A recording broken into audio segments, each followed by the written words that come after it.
Hi, everybody. Welcome to my homestead and welcome to my channel. My name is Jared. If you haven't already, please make sure to subscribe. I got an email from Christian Blake, subject line, Salt Lake Temple Foundation can now withstand an earthquake. Really?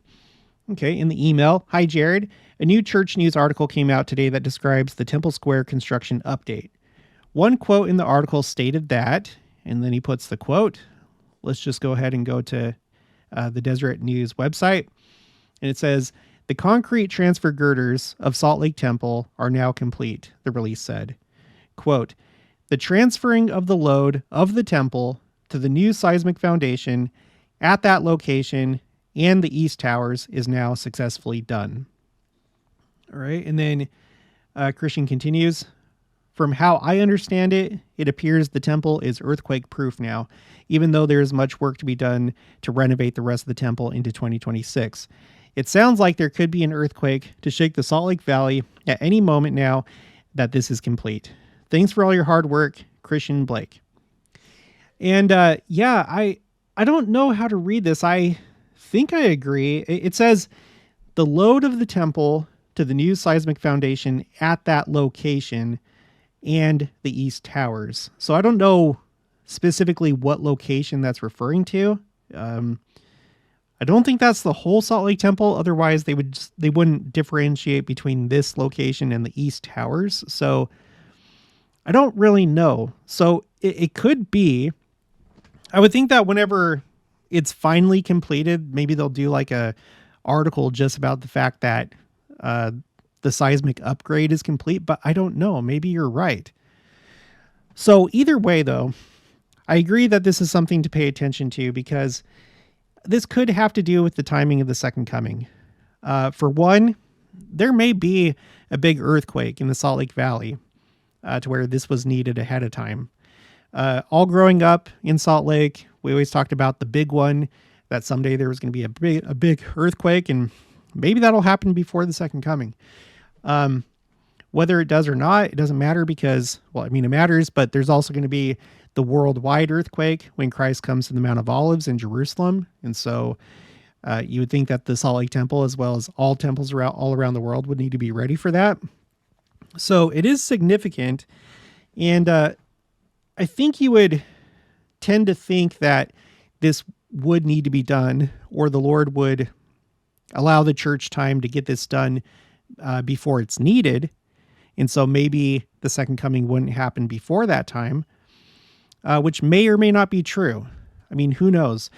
So at least it looks like there's been a lot of progress with the Salt Lake Temple, and maybe it is complete as far as the seismic upgrade. But yeah, the renovations are going to continue. Now, when we're talking about the renovations, I've talked about this on the channel before.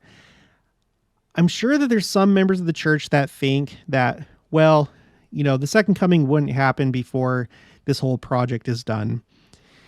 And I'm not so sure about that. That could be. It does. The way that President Nelson talks, it seems like this is being done in preparation for the second coming and for the millennium. So, yeah, maybe it does need to happen. But at the same time, I think that the nature of the timing of the second coming is such that Christ can come at any time, and we're just supposed to be prepared. It reminds me a lot, whenever I think about the second coming, I think sometimes people think that, no, we absolutely know that it's not going to be now. We still have all this time. And I would be really careful with that because I think it's more like this. It reminds me of my Army days, specifically basic training and then maybe some other situations in my unit. But in basic training, you're supposed to always secure your property. In the barracks, you had a locker with a lock, and it was supposed to be locked at all times unless you had to access your locker. You always had to secure your weapon and, whatever was entrusted to you. So you're supposed to be ready at all times, and everything's supposed to be squared away. There's a certain standard to meet when it comes to making your bed and how you hang up your clothes in your locker and stuff like that. Well, if you're caught not doing those things, then guess what? Guess what happens? that moment you realized you left your locker unsecured. And sometimes it went even bigger than that.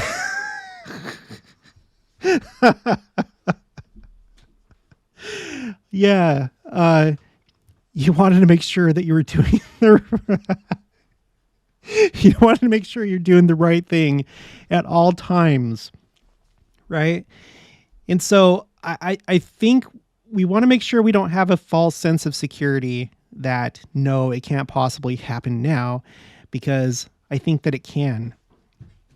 That's part of the reason why no person knows the day or the hour, is because you're supposed to be ready. You're supposed to be caught, hopefully on your best behavior.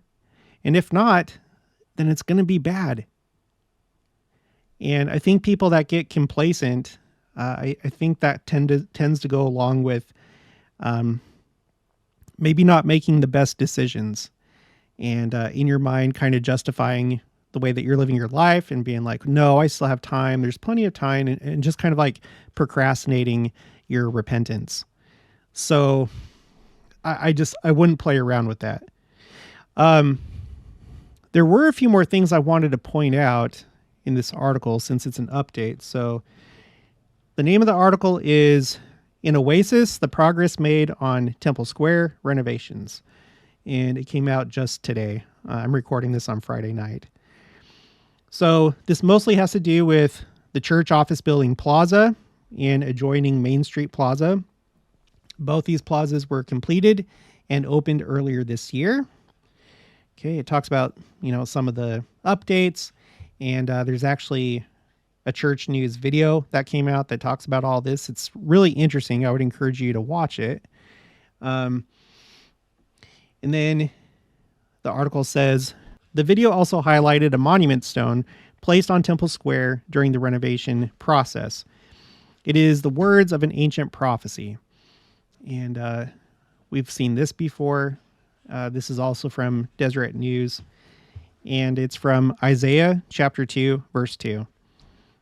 And it shall come to pass in the last days that the mountain of the Lord's house shall be established in the top of the mountains, and shall be exalted above the hills, and all nations shall flow unto it. All right, let's go back here. All right. Now, it's interesting because at this part of the video, at about maybe like the 35 to 38 second mark, they're interviewing, this is Josh Fenn, Vice President and Project Executive of Jacobson Construction Company. And he said something interesting. I actually put it on my spreadsheet. This is my quotes A through Z spreadsheet for Salt Lake Temple. And he says, President Nelson highlighted that he saw in vision the nations of the world coming to this area. Now, I thought I had maybe heard this before. I couldn't really find it except for maybe one of these other quotes I'm about to read. But this is the only place where I've seen somebody say explicitly that President Nelson saw this project in vision. So it wouldn't surprise me because we've seen this before. We saw it with the Hong Kong temple in China. President Hinckley had a nighttime dream or vision where he received very specific instruction and he wrote it down on a piece of paper. And I've done a video about that. President Nelson has said that he's received many detailed instructions from the Lord, details that go down to these like numbers, like the hashtag give thanks video message that he did in 2020, where he was instructed the day and the time and the length of the video and who it should be addressed to and all this stuff, what time it should be published. So this doesn't surprise me, but this is the first time where it seems like someone is saying he did have a vision about this project. So let's read a few of these other things that are kind of interesting about the Salt Lake Temple. I came across this as I was trying to find something that said that he had a vision about the renovation project. This is from Church Newsroom, and I actually have that pulled up. We'll just read it from the article. Angel Moroni statue and capstone removed from Salt Lake Temple. This was put out on that same day, the 18th of May. Oh, no, it wasn't the same day because it happened in March. So a couple months later, 18th of May, 2020 is when this was published. The removal of the statue and capstone had long been planned as part of the temple's years-long structural and seismic renovation. The timeline, now listen to this, and I feel like there's something symbolic behind this. Remember, there was an earthquake, of all things, that caused the trumpet of the angel Moroni to fall down. So you have this image of an angel who is no longer blowing the trumpet, which is like a warning call to the world, right? Or the preaching of the gospel. After this happened, 2 days later, the missionaries were called home and missionary work changed. And then a couple days after that, all temples around the world were shut down. Okay.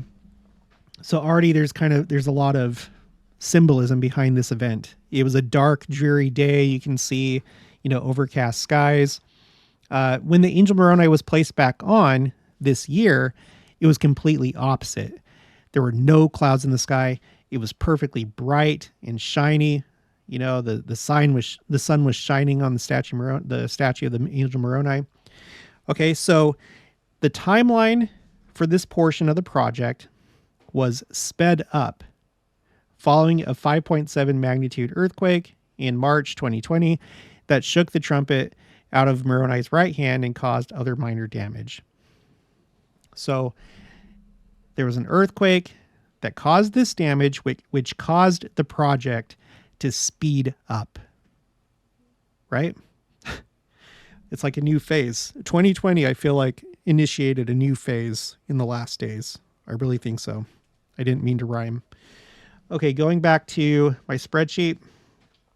Okay, this is Brent Roberts, Managing Director, Special Projects Department. You can find this on Church News, May 21st, 2024.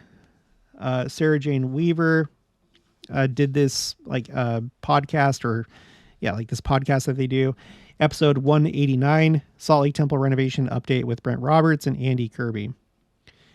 All right, Brent Roberts says, I think our mission has stayed the same, and our mission as given to us by President Russell M. Nelson was to emphasize and highlight the life and ministry and the mission of Jesus Christ all throughout Temple Square, including the temple. And the renovation of the temple, of course, was to make it a greater patron experience, as well as provide mechanical, electrical, plumbing upgrades, and most importantly, a seismic upgrade, so that it would stand through the millennium, is what President Nelson has talked about many times. So I think we stay true to that mission. I actually took that down and I put it on this part of the spreadsheet. It's on the row with the topic Temples Millennium. This is something that's been repeated by different presidents of the church. So most famously, you have President Brigham Young, who said, "We have commenced a temple that I want to see stand 1,000 years when the earth rests." And then later, when the temple is built, I want it to stand through the millennium in connection with many others that will yet be built. So there's been the question as we think about the world and all the changes that are going to take place across the surface of the earth and the burning of the wicked, are the temples going to last? Yeah, I think that's in the plan. He's talking about the Salt Lake Temple as well as many others that are yet to be built. Okay. We also have President Gordon B. Hinckley. This is the April 1997 General Conference. May we be faithful and true. Though I live with it, this matter of temple construction is a thing of awesome wonder to me. We are trying to build in such a way and in such places across the world that these houses of the Lord may stand and serve through the millennium. Okay, and then we have the quote that I just read from Brent Roberts. And then after him, and I just added this today. This is from President Nelson. This is the October 2021 General Conference. The temple in your spiritual foundation. We are sparing no effort to give this venerable temple, which had become increasingly vulnerable, a foundation that will withstand the forces of nature into the millennium. So he said it in General Conference. It sounds like he's repeated it to these contractors. So I just think that that's really neat. Okay, and then back to this. Okay, this is also Brent Roberts. This is the same episode 189. I remember when we put the monument of Isaiah 2:2. If you look on the State Street side, as you enter the plaza on the State Street side, as we put that monument up, he was absolutely thrilled, and we were all thrilled because it says, and then he reads the scripture. Well, the president took a portion of that scripture, all nations shall flow unto it, and gave to us part of our mandate. He said, if all nations are going to, quote, if all nations are going to be here, then technologically we need to take care of all nations, end quote. And so the audiovisual portion that will be in the temple itself for the patrons will be in so many languages, and people for the first time throughout the world can come to the Salt Lake Temple, attend the Salt Lake Temple, and be able to hear it in their own language. And he says, and we all think that that's partial fulfillment of what Isaiah talked about, the mountain of the Lord and his special temple. All right, later on, Sarah Jane Weaver says, yeah, and there's also an area of the plaza that shows flags of the world. Tell us about those. Brent Roberts. I was just at a meeting a few weeks ago with President Nelson, and he looked out his window and looked into that. And he said, quote, it is exactly like we as a first presidency envisioned it would be. Okay, so here the word envisioned is being used. So, but in this video, he pretty clearly says that President Nelson saw this in vision. The closed captions, like it's auto-transcribed by YouTube. It didn't do a good job. When you play it, you listen to it, he says in vision, like IN space vision. And again, I think that's probably the case, but let's get back to this. This is President Nelson. It is exactly like we as a first presidency envisioned it would be. It is beautiful. And he said, what you have done with the flowers around, and they happen to be pink flowers at the time, just enhances the square. And it is not a stagnant area with the flags moving and the wind bustling through the trees. It is exactly what we envisioned. And it shows the world that all children of God are welcome.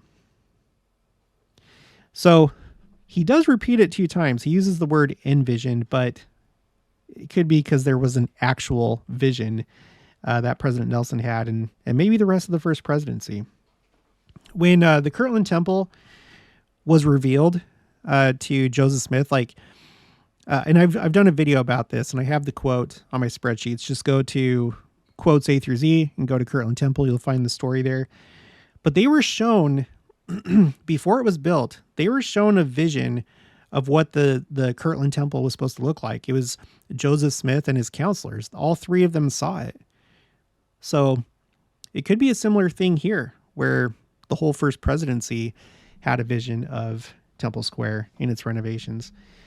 Okay, we got this. I think that this is a really interesting quote. This is, it's that same episode, 189, but this time it's Andy Kirby, Special Projects Department, Director of Historic Temple Renovations. Sarah Jane Weaver. Well, and Andy, I'm going to ask you a very hard question because it's very hard to predict how long a project is going to take, especially when it involves such a complicated preservation process. But when can we anticipate that this might be open again? Andy Kirby. Well, we have a very specific date. Listen to that.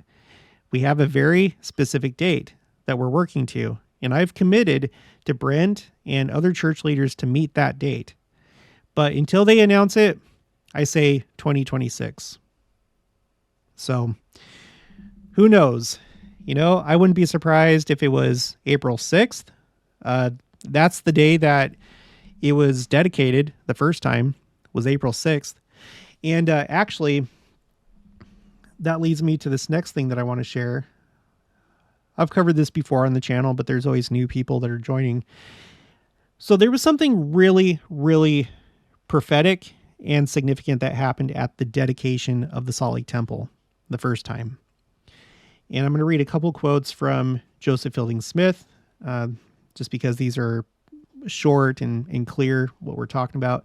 I do have the original quote from Wilford Woodruff, because he's the one that dedicated the Salt Lake Temple, and he's the one that said that this happened. I have the quote here, but you can access this yourself. The link for my spreadsheets is in the description box of each video.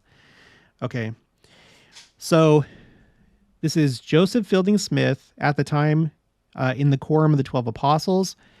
This is the April 1946 General Conference.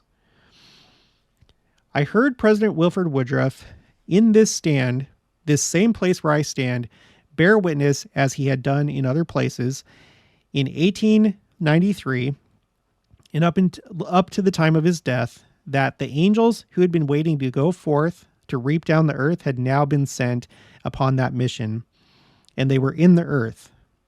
Therefore, he said, we may look for calamities, for destruction, for plague, and bloodshed.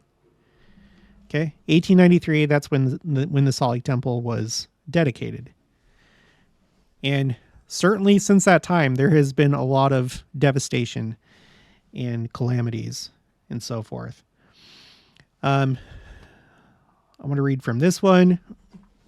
This is also Joseph Fielding Smith, but at this point, he's president of the Quorum of the 12 Apostles. He says, now I want to make some comments in regard to the statement by President Woodruff and this parable, the parable of the wheat and the tares in D&C 86. The Lord said that the sending forth of these angels was to be at the end of the harvest, and the harvest is the end of the world. Now, that ought to cause us some very serious reflections. And the angels have been pleading, as I have read it to you, before the Lord to be sent on their mission. Until 1893, the Lord said to them, no. And then he set them loose. According to the revelation of President Woodruff, the Lord sent them out on that mission. And what do we gather out of that? That we are at the time of the end. This is the time of the harvest. This is the time spoken of, which is called the end of the world. So this is from his book called Signs of the Times. Okay, so if that's what happened at the dedication of the Salt Lake Temple, and up until this point, the Salt Lake Temple has not been rededicated. It was only dedicated that first time. So if that's what happened the first time, and we're seeing all this, all these renovations and all this news and all this emphasis on the renovation of the Salt Lake Temple and rededicating it, maybe that's going to be the bookend. Maybe that's when the end comes. Maybe it happens before, maybe it happens a little bit after that. Who knows?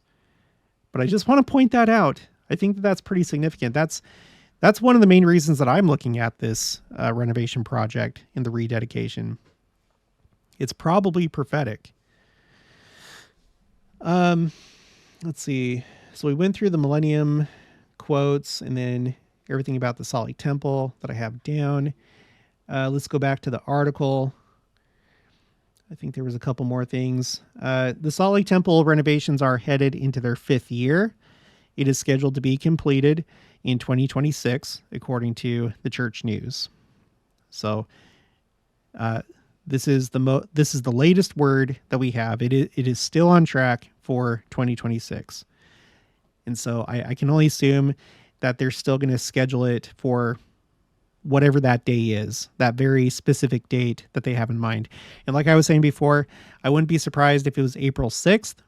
I mean, why not? It was dedicated the first time on April 6th. Maybe they rededicate it on April 6th just because of the temple that we're talking about, the Salt Lake Temple. It's like the headquarters temple of the church. Now, there were just a couple other things. Let's see, we read that. The video, talked a lot about the church office building Plaza right here, which is now completely different from what it was before, but it's significant. First, let's go to Google Earth. So this is what things looked like at the time that I lived in Salt Lake, in the avenues, which is just this neighborhood over here. I lived on this street, First Avenue. And there have been some pretty significant changes. So the video was focusing on this plaza over here, which used to have this amazing fountain, which I'm going to miss. In fact, like right after my mission, I got really heavy into photography, and I took this picture of the fountain. I'm a big fan of fountains, and this was a big fountain, and I loved the feeling that it brought to that plaza. But they took it out, and that's okay. I also took this picture, and out of all the photos I've ever taken, whether in Utah, Arizona, Texas, or Kansas, this is one of my favorites. This has got to be, on the top 5, just because I love the color palette here, the teal color, blue, green, teal, and then the orangish yellow color, and just getting this high shutter speed picture of the water just coming out of this like drainage thing. This is, or it used to be, I don't think it's there anymore, but there's like this area right here, which was like this like drainage area, and it would have been like right about right here. That's where this was. I don't think that's there anymore, or it's been, renovated. Okay. So anyway, so this is what it used to look like, which I don't think was bad. I thought it was pretty good. But now let's move forward in time. And now it looks like this. So you no longer have like this like rectangular shape so much. It's now an oval. The video was talking about how it's difficult to do an oval. Oh, it doesn't look like it took the fountain away when I went forward in time. That's not there anymore. Right. And there's more of a focus on the nations with this oval because you have 91 flags that fly there. There are more countries than 91. And so what they do is they're going to like cycle through them, I think on a quarterly basis or something like that. So that throughout the year, all flags will have flown at least once. And then I think the American flag is permanent because church headquarters is in the United States. So it's really interesting, and it's really neat, and it does look really nice. But there's more to it than that. I just want to finish on this note, reminding you of this article. This is remembering Elder Dean M. Davies, who said the church wanted Temple Square to become a Christian destination like the Vatican. Okay, so I think a lot of people already kind of thought of it that way, but it seems like the church is expecting really big things, and of course they would. I've made the argument that, okay, so if we look at the original plans for New Jerusalem in Jackson County, Missouri, this is how the city was going to be laid out. In the middle, you would have a 24 temple complex. These temples are in groups of 3, and they're for each office of the priesthood, like deacons, teachers, priests. And then this would be like bishops or the presidency of the Aaronic priesthood. So Aaronic priesthood over here, Melchizedek priesthood over here, and these would be multi-purpose buildings. And that is in fact what you see. They're not temples, but you see all these multi-purpose buildings on Temple Square and the church office building block that has the Joseph Smith Memorial Building and the church administration building, the Relief Society building. So it's kind of similar. You have these 2 square blocks, and the main temple, or the temple, is in the same location that the main temple would have been in Jackson County, temple number 11. And this is the temple that the Church of Christ Temple Lot, they own the land to this. But we need all of this right here. And the Independence Visitor Center was built to function as currently as a visitor center, but someday in the future to be renovated into one of these temples. And I think it would be temple number 13 right here. So in the meantime, we have Salt Lake, and I tend to think this. I think that the physical city of New Jerusalem has started as far as having the Independence Visitor Center. There's also a stake right there, the Independence stake. So you have some of the physical elements, and the church is growing in that area. We have a temple in the Kansas City, we have the Kansas City, Missouri temple. And I think we're going to have kind of like a Shiloh situation with the Salt Lake Temple. And I'm sorry to repeat this for those of you that have already heard this. So when Israel finished wandering in the wilderness for 40 years, they conquered the land, right? And started, they divided up the land according to tribes. And the tabernacle did not immediately go to Jerusalem. It went to Shiloh, and it stayed there for over 300 years. I feel like entering the land is similar to the second coming in the millennium. I've talked about how when Israel took Jericho, that's the first time in Scripture that you see 7 trumpets. In that case, it was 7 shofars or ram's horns. And like there's this whole symbolism of like going around the city once every 7 days, or once a day for 7 days. On the 7th day, they went around it 7 times. I feel like that represents the 7,000 years, like the 7,000 years of Earth's history. How for the first 6,000 years, you go around, you preach the gospel throughout the world, but then at the beginning of the last day, when they were, going around Jericho, they blew their horns 7 times. It's like a hastening. It's like, I feel like it's a foreshadowing and symbolic of the hastening that we're doing now. Now we have this incredible technology and we can accomplish so much more than what we could for the previous 6,000 years. Does that make sense? So the tabernacle went to Shiloh.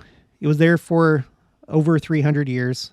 Just like I think the Salt Lake Temple in Temple Square is going to remain church headquarters, until some future time in the millennium, and then headquarters will be moved to New Jerusalem. That's my theory, or I feel like that's at least a possibility. I feel like that makes a lot of sense. But anyway, so when we think about that, let's read what this says. The single most crystallizing statement about the vision for Temple Square, I didn't notice that they use that word, vision for Temple Square, held by Latter-day Saint leaders, was lost amid a flood of information during the news conference announcing the renovation of the historic Salt Lake Temple in April 2019. The announcement of a 4-year closure, which has now gone beyond 4 years, but of the Great Pioneer Era Temple, an icon of Latter-day Saint faith, was overwhelming enough. The media had questions. What would happen to the Angel Moroni statue? How would workers support a 187 million pound temple so they could upgrade the foundation to withstand earthquakes? Would films replace the live endowment sessions? During the question and answer session, after the news conference, one man tried to lift the media's eyes to a broader vision. You're missing the big picture, he said. The church has a grander plan for Temple Square. In fact, church leaders' definition of what the term meant was growing too, something that remains overlooked by nearly all media and church members. Quote, there haven't been really too many questions about the renovation of the plaza to the east. All right, so he's talking about over here. Everybody's focusing on, the temple and what is traditionally thought of as Temple Square, the visitor centers and all that. Said Bishop Dean M. Davies, who then was first counselor in the presiding bishopric. And then continuing, he says, that's a pretty significant effort also. All I would add on that is that we want to make the plaza area to the east of the temple even more public and friendly. There will be new seating areas and new corridors. It's something that you ought to contemplate also. It's not just the temple, but it includes all the way to State Street, which is this street over here. So again, it's this entire thing, just like this entire thing. That will be an integral part of this as we tie together Temple Square into one great whole. He already had redefined what Temple Square is, adding an entire city block, but he wasn't done. Quote, especially, we want to continue to emphasize that this is the Savior's house and this is his church. And so we will make every effort to introduce some new thematic elements that will help visitors to Salt Lake. We want them to think of Salt Lake just as easily as they think of Jerusalem or the Vatican as a place where Christianity really has its heart. So that's pretty incredible. They do have a really grand vision for this. I really think that Salt Lake will operate as church headquarters for a period of time into the millennium. It wouldn't surprise me if that's the case, as in an orderly way, Jackson County is built up, and at some point in the future, everything's shifted over there. And there's always some people that say, well, no, now this is the New Jerusalem. And, I feel like that's a logical assumption. It's like, well, why would the church be doing all this? And that's something from, that's something from church history.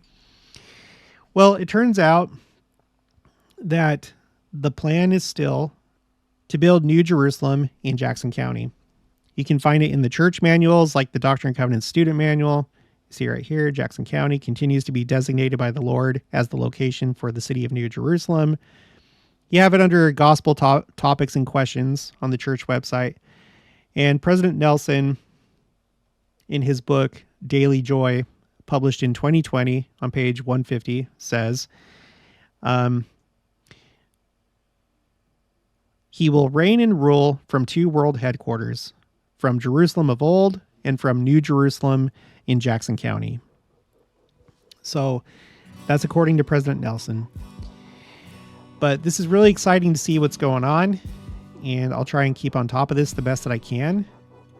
But seems like we may have reached a major milestone, and I guess we'll have to wait and see if we have any earthquakes coming our way. Okay, well, that's going to be it for this one. So if you haven't already, please make sure to subscribe, like this video if you liked it, leave your thoughts and opinions down in the comments below. Also, make sure to share it, and I'll talk to you guys later.